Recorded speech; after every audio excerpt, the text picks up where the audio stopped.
Nesse vídeo eu vou apresentar a Política de Governança Normativa do Estado de São Paulo. Para isso eu vou dizer o que ela representa, seus objetivos, suas diretrizes, a quem ela se destina, quais atos normativos ela regula e quais as novidades ela traz para o dia a dia de quem trabalha com a produção de normas. Bem, vamos começar então pelo essencial.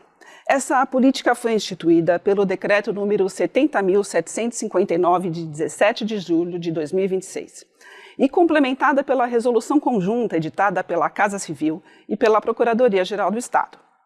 Esses atos normativos estarão indicados aqui ao final do vídeo para você. Eu quero também destacar que a Política de Governança Normativa é fruto de um projeto da Procuradoria-Geral do Estado, sob a coordenação da Assessoria Técnico-Legislativa, que é um órgão da Procuradoria. Nesse projeto, a PGE realizou uma escutativa junto às secretarias, buscando entender os desafios que os servidores enfrentam no dia a dia da produção normativa. Essa escuta revelou que era preciso padronizar fluxos de trabalho, estabelecer regras claras sobre os documentos exigidos e definir padrões de redação.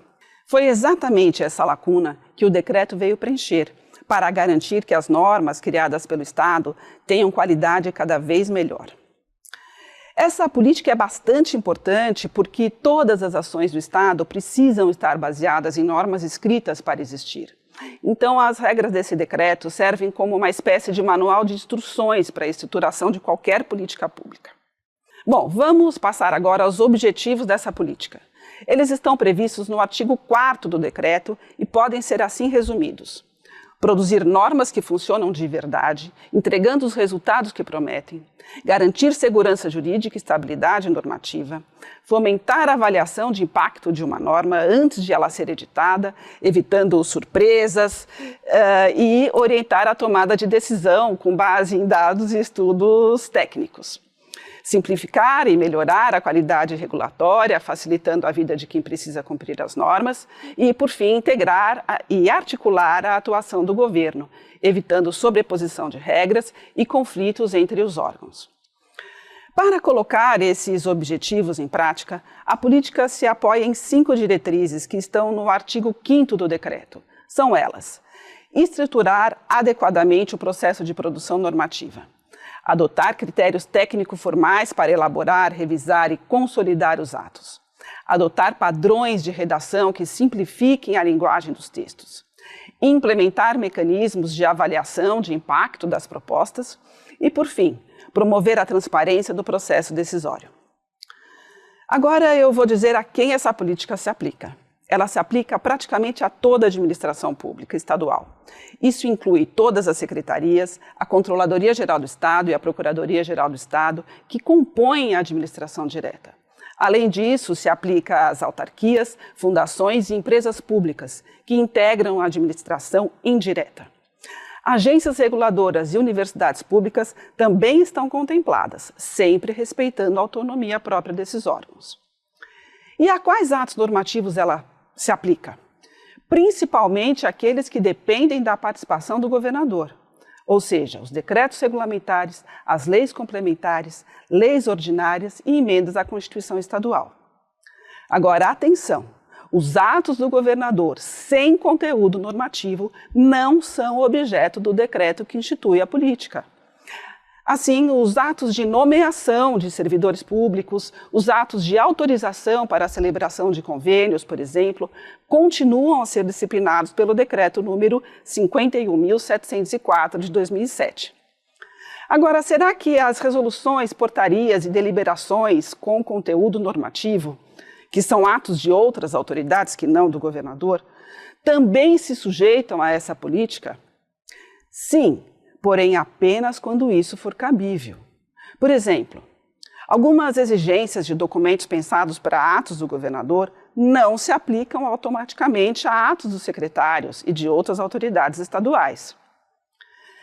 De outro lado, no processo de elaboração de atos inferiores aos decretos, como as resoluções dos secretários, por exemplo, nós, servidores, devemos cumprir os seguintes temas da política de governança normativa: os objetivos e as diretrizes da política, as regras de consolidação de textos normativos e, além disso, devemos aplicar as regras de estruturação e de inteligibilidade dos atos normativos que constam da Resolução Conjunta Casa Civil-PGE.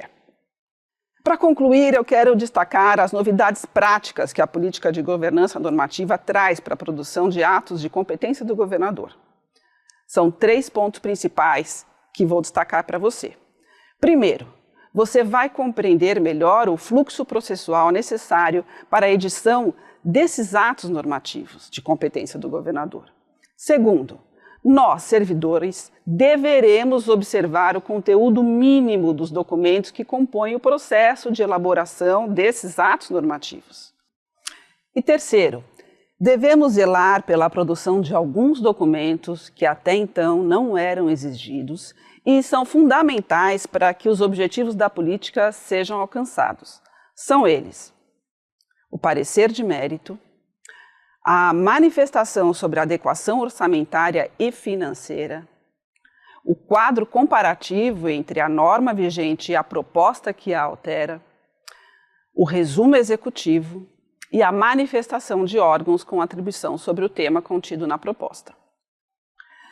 Outra novidade importante é a possibilidade de realizar a avaliação de impacto normativo, que é um estudo prévio que identifica custos, benefícios e riscos de uma proposta. Bem, com essa introdução eu quero deixar 2 convites para ajudar você a entender melhor as novidades da política de governança normativa e a aplicá-la no seu dia a dia. Ler o Guia de Boas Práticas, que está indicado ao final deste vídeo, e assistir aos próximos vídeos que detalham os temas mais importantes dessa política. Bons estudos!